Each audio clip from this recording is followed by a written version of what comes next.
Good evening and thank you for watching Acadiana's News Channel at 6. I'm Angie Toussaint.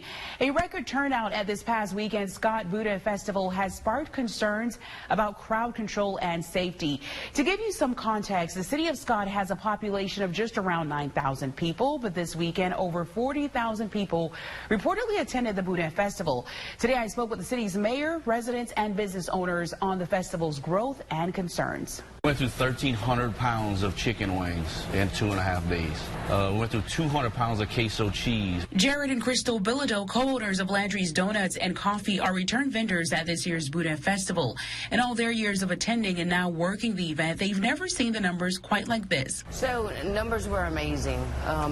Last year we went in knowing what we did last year, praying that we did the same thing, this year.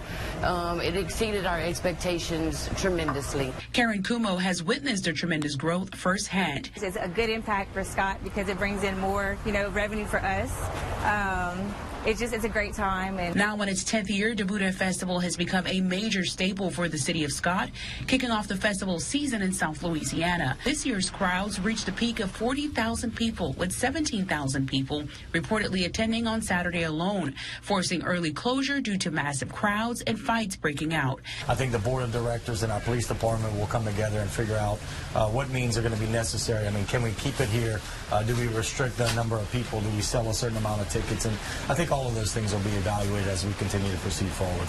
With the growing traffic, the mayor says city officials are looking at ways to coordinate routes in the future. But listen, when you bring 40,000 people into a community of 10,000, there's going to be some jams. And so we got to exercise some patience, and we have to do some better things on our end to make sure that we navigate them in and out safely. At Uncle T's Oysters, owner Anthony says despite the growing crowds, he sees the Boudin Festival as an integral part of the community. It's one weekend out of the year, and it's really good for the community. I mean, it brings in a lot of people, and it gives everybody a chance to see what Scott's about, what we have. And the city mayor tells me he's speaking with the police department, the fire department, and the Boudin Planning Committee to take a look at the future of the festival.